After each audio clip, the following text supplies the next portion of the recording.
ici Dorine, Et Cyril, des investisseurs sereins.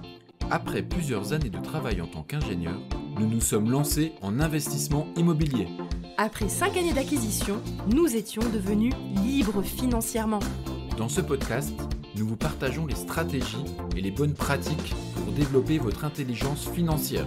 Dans le but non seulement d'être plus riche sur le papier, mais avant tout pour devenir plus libre et plus heureux. Alors, ouvrez grand vos oreilles et préparez-vous à atteindre vos objectifs. Par quoi commencer quand on veut se lancer en immobilier ? Hello les investisseurs sereins, j'espère que vous allez bien.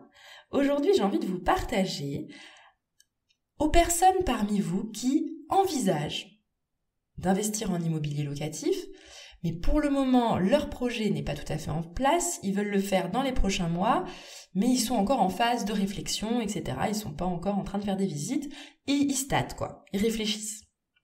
Et bien, juste pour eux, j'ai envie de vous faire un épisode dédié pour que vous réfléchissiez par où commencer lorsque vous allez vous lancer. Et il y a des choses en fait en réalité que vous pouvez commencer à faire dès à présent, sans pour autant vous engager tout de suite pour un investissement locatif. Alors, je vais vous parler de 3 choses. La première chose à faire, et ça c'est vraiment une phase hyper importante, que énormément de personnes négligent et qui en réalité est essentielle, c'est la phase de définition de sa vision et de ses objectifs. Pourquoi ? Tout simplement parce qu'il y a énormément de personnes qui se lancent billes en tête en investissement locatif sans vraiment réfléchir à qu'est-ce qu'ils aimeraient avoir comme vie dans 5 ans, dans 10 ans, dans 20 ans.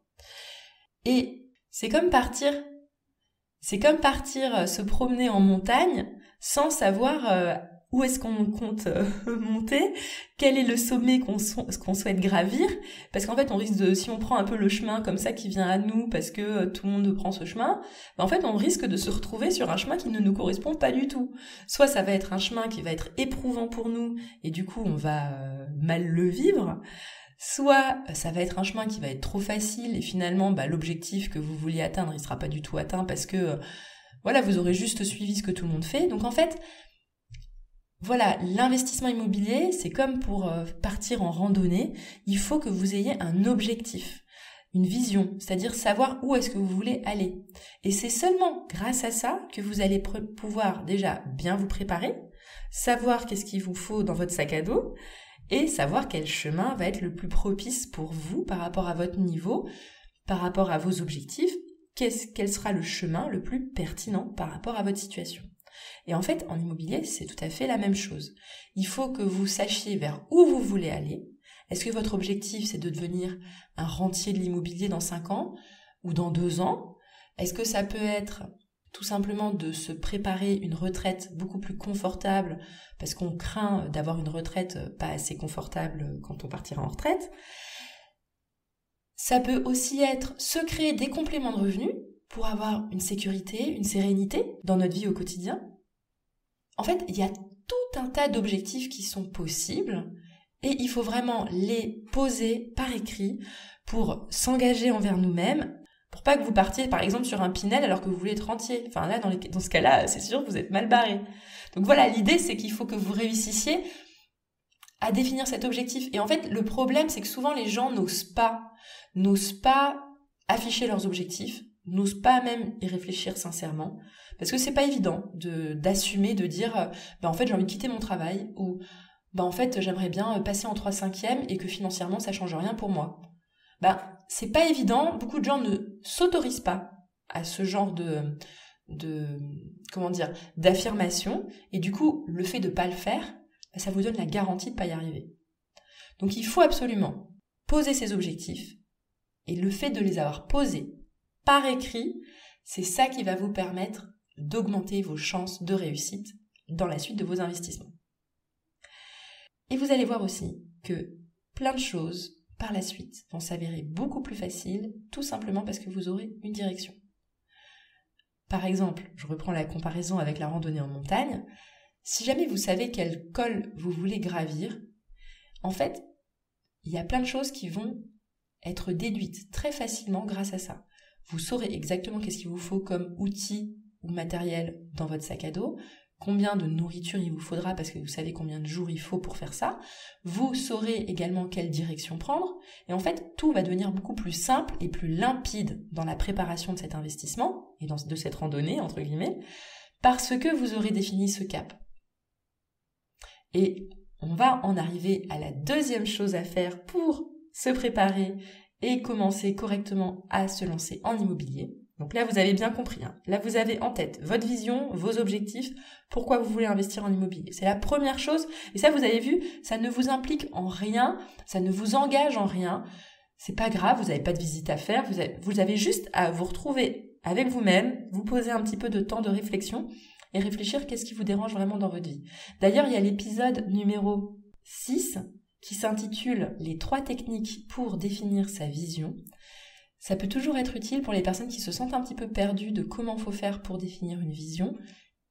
Voilà, je vous recommande vivement cet épisode, ça va peut-être vous être utile. Donc on continue, maintenant que vous avez vos objectifs, votre vision. La deuxième phase, c'est une phase aussi qui est importante et qui vous engage à pas grand-chose, c'est la phase de formation. Alors tout de suite vous allez dire « Oh là là, ça y est, tu veux nous vendre ta formation, Dorine ?» Mais l'idée, je parle pas de ma formation, c'est juste, vous pouvez très bien vous former tout simplement rien qu'en écoutant ce podcast. Ok ? C'est une mine d'or d'informations, vous aurez plein d'infos et rien que de vous imprégner tout doucement de toutes les infos que je vous donne, ça va vous aider. Vous pouvez très bien suivre d'autres articles, lire des articles, lire et suivre d'autres personnes qui ont investi en immobilier pour avoir plein d'avis, plein de perspectives et finalement développer un peu votre culture de l'immobilier. Donc ça, vous pouvez le faire dès maintenant. Pareil, c'est gratuit, c'est facile. Vous écoutez des podcasts, il y en a plein qui sont super intéressants, où il y a aussi des témoignages, des interviews. Moi, j'en fais aussi de temps en temps. Donc, prenez ce temps pour faire justement toute cette, cette imprégnation pour développer votre mindset. Donc ça, faites-le dès maintenant. Et évidemment, s'il y a un point que vous pourriez creuser un petit peu en amont de votre recherche de bonne affaire, ce serait de réfléchir à sa fiscalité. Parce que ça, c'est un petit point qui est un peu, un peu coriace. Parce que pour le coup, les impôts et les lois, c'est toujours un petit peu compliqué à comprendre, surtout au démarrage et quand on est un peu un novice dans ce genre de considération, quand on n'est pas un expert des impôts et de l'État français et de l'administratif, c'est un petit truc un petit peu dur à digérer. Donc je vous recommande aussi vivement de vous imprégner aussi de tout ce qui concerne la fiscalité, de lire des articles, d'écouter des podcasts sur le sujet et de tout doucement développer votre culture de la fiscalité en immobilier.